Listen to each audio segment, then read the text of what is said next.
So this week, we didn't tease anything about what we were doing. No. Because we weren't really sure.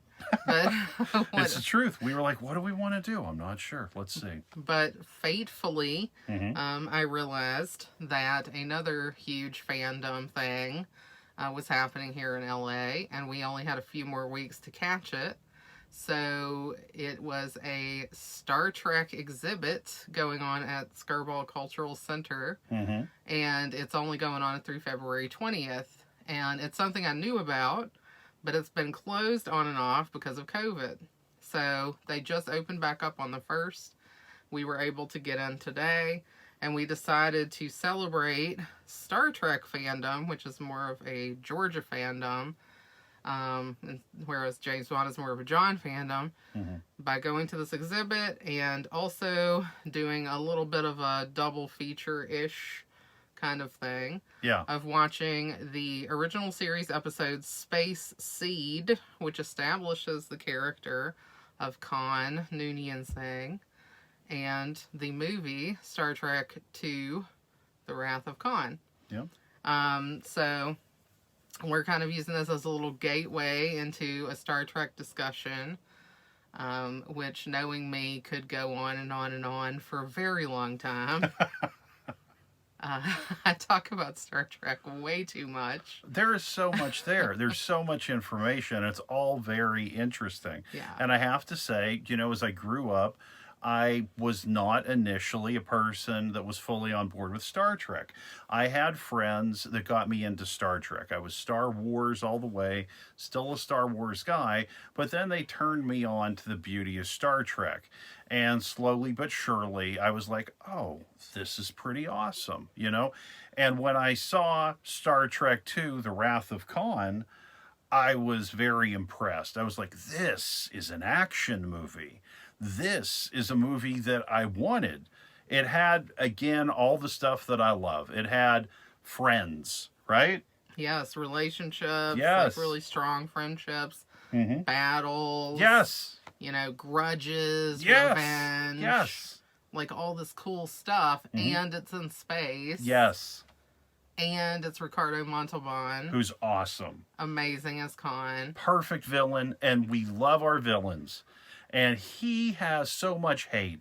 I feel like he would have just eaten Captain Kirk. Like, I think because he has the superhuman strength, right? He would just rip him off a piece of Kirk at a time. Just tear a finger off and just start eating it. Oh, gross. Just really just suck the meat right off of there. Well, there wasn't much food left on SETI Alpha there. No. Well, and the other thing I want to bring up is that they never physically meet in this movie. Yeah, isn't that crazy? Yes.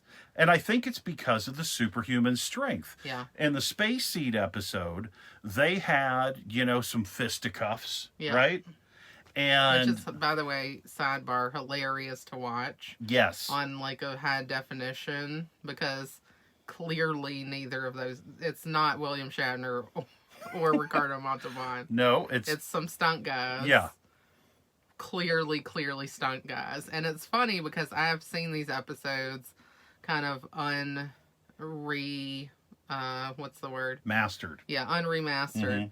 And, you can't really tell. Everybody's just kind of a blur. Yeah. But now everything's like been all fixed up, but unfortunately a side effect, you can really tell it's not them. Yeah, it's not really something that Nobody you could planned tell. on that. Yeah. No. Well, that was a big thing with HD, just in general. There's so many movies where I go back and you look at the lead actor and you're like, yeah, look at them on the motor.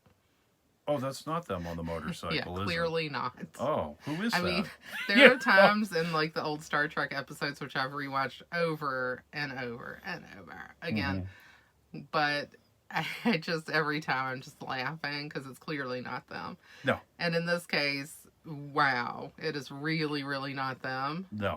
But yeah, the point, going back to what you were saying, is that in the Space Seed episode, Kirk gets his butt handed to him pretty much by Khan. Yeah. Because Khan is like a genetically engineered, genetically modified human who's been bred to be the fastest, the smartest, the strongest, the toughest, everything. You know, even he says he's most ambitious, like all these types of things.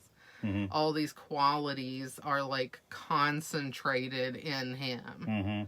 And so fighting him physically, a young Kirk could maybe get away with it a little bit. But an older Kirk, who from the beginning of this movie is kind of in midlife crisis mode. Yeah. He's older. It's his birthday. Everybody's telling him he's older. He's feeling older. Yeah. This Kirk is not going to go get into like a physical battle with Khan and not come out of it okay, for sure. No, he couldn't take a flip. He couldn't take a bounce off of the wall, any of these moves. I mean, and Khan still has all of his strength. He picks up Chekhov with one arm at the beginning, and it's, as you mentioned, the spacesuit, you know, that Terrell and Chekhov have, really handily have a nice handle in the front, you know, just like a teacup. A conveniently placed handle that Khan can use to lift up Chekhov.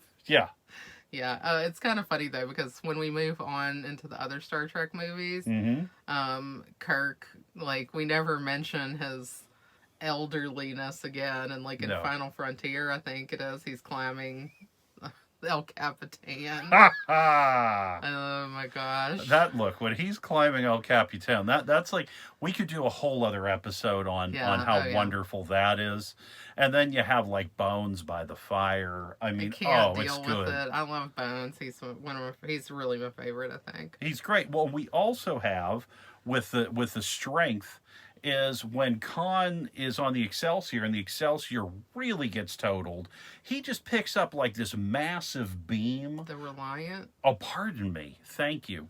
When they're on the Reliant and there's like a massive beam that's fallen from the ceiling because of all the damage they've taken from the Enterprise, he just picks that thing up like it's a fiddlestick. Yeah. He doesn't, there's nothing that could stop him. And I think that the reason they never met is, Kirk would be no match. And also, it's like these two ships. It's almost like, get this, it's like Fast and the Furious. You know what I mean? It's like Vin Diesel. And The Rock. Yes. It's like going head to head. They take their rides to the limit. I guess Montalban is The Rock in the scenario, because Montalban is hugely jacked. Yeah, and he is showing those pectorals with pride, man. Even though he's like 1,000,000 years old or something. He's like in shape. He's like got his chest out the entire time. He's got great hair. Yeah, the mullet, like the crazy muskrat mullet he's sporting. Yeah, that's pretty amazing.